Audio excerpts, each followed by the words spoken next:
Hi, I'm Fazil Miller, editorial page editor of the Vancouver Sun, and I'm joined by Daphne Bramham, one of our columnists and somebody who knows more about polygamy than anybody else in the country. On Monday, Daphne, the BC Supreme Court is going to hear the reference case on the constitutionality of polygamy laws in this country. What's at stake here on Monday? What's at stake is whether or not polygamy, multiple marriages, is legal or not in Canada. And when we talk about polygamy, it's multiple spouses. But what we're really talking about, because in all but the very, very rarest of cases, it's a man that has many wives. And at the heart and root of this polygamy reference case is what's been happening in Bountiful. Bountiful, British Columbia, is where the fundamentalist Mormons have been practicing polygamy for more than 60 years. So that's part of it.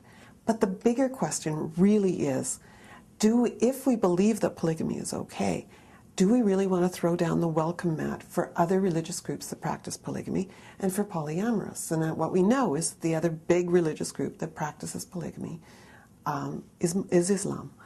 And one of the places that we should look to see what that might mean is if you look at France. If you look at what some of the problems they've had in France with polygamy, these large families that have been reunited, and when they reunite large families, they're bringing in the extra wife, the other wives, the sister wives, many children. What we're talking about in polygamous families are as many as 30 children. Winston Blackmore, who's the best known Canadian polygamist, he has 136 children. But Daphne, just to be clear for people who are watching, right now polygamy is illegal. Polygamy is illegal. Okay. The law had its genesis in 1890. It started because the Mormons were being persecuted in the United States for having multiple wives, and they started to come to Canada. They went to see Sir John A. Macdonald and said, "You've made deals for other people, Doukhobors, Hutterites, and so on. We'd like a special deal as well. We'd like to be able to bring everyone in our family." And Sir John A. Macdonald and his government said, "No way. You can come, but you have to live within the laws of Canada." Just like, and he included Muslims. He said, just like Muslims do, just like everyone else who comes to Canada, you have to conform to the laws of Canada, or don't come. Okay. But in terms of the judgment that would be made by the BC Supreme Court judge who's going to listen to the case, the basis would be whether in fact, correct me if I'm wrong, whether in fact polygamy causes a material harm, and is it so bad that it is in the public interest to suspend certain rights which are enshrined in the Constitution, the Charter of Rights?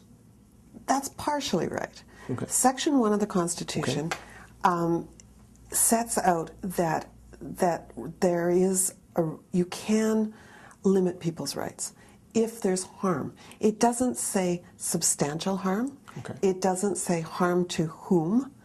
And so what will be argued by the government of British Columbia and the government of Canada, so the enforcer, the government of British Columbia, which has to enforce the law, right, and the government of Canada, which made the law, is what they need to show is that there is harm.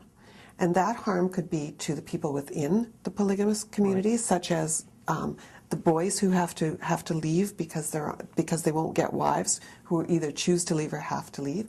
It could be a harm because what the experts find is that in polygamous societies, girls are sexualized earlier because as the supply of women drops, they start going younger and younger, and we end up with child brides. And they can also claim that there's a harm to the broader society. So, for example, a harm to the broader society would be things like, who looks after the 136 children that Winston Blackmore has? I mean, do we have a responsibility to pay for all this? Is the harm to the society the fact that there are child brides? Is the harm to the society really a fundamental harm, an inherent harm to the equality rights of women? So how do you counter, how would the other side counter if they say, look, clearly from the amicus which has been filed, it seems like they're going to argue, look, there are lots of adulterous relationships out there. There are plural relationships out there. There are people who are having 2 or 3 girlfriends. what's the difference between that and what's going on in Bountiful? Why are you focusing on just this group, and it seems like it's religious persecution, as opposed to going after everybody who has, several wives or several girlfriends or, adulterous relationships? The difference, one of the differences in the law as it stands right now is a conjugal relationship. So that means more like a marriage than just having an affair, having a relationship. But we know that there are lots of people that have that. We know that there are lots of people who have mistresses. We know that, there's a group called they're polyamorists, who are secular polygamists. Right. And they will argue that the government has no right to tell us what to do. They'll fall back on the Pierre Trudeau, his statement: the state has no right in the bedrooms of the nation. They'll fall back on their rights to self-expression, their rights to freedom of association, and those are all legitimate arguments.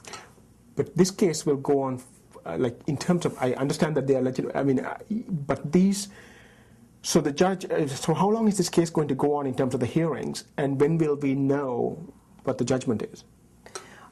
What this hearing is, unlike every other constitutional reference case, this is being held like a trial. Okay. So it's going to go similar to a criminal trial. So there's going to be opening statements, then there's going to be evidence called, and the evidence includes witnesses, people who've lived in polygamous communities, people who've lived in polygamous communities and left, academics, experts, statisticians, a lot of lawyers that are going to, parse the law and say, what does this really mean? So that's all going to that's going to begin on Monday, and it's scheduled to end at the end of January with a break for Christmas. But I would bet that we will not get it all done. The amount of material that's been filed is just incredible. Just unbelievable amount of material filed. And once it wraps up, then the Chief Justice, Robert Bowman, will make his decision, and then I absolutely believe that we're going to go to the next level, which is Court of Appeal, and then on to the Supreme Court of Canada. So we're looking, I think, for a final decision, we're looking at least 2 years out. Okay. Thank you, Daphne. There you have it, ladies and gentlemen. The setup for a trial which is has tremendous significance for the country, and what sort of message it sends to the rest of the world, will begin in BC Supreme Court on Monday, November 22nd. November 22nd. Thank you. You're welcome.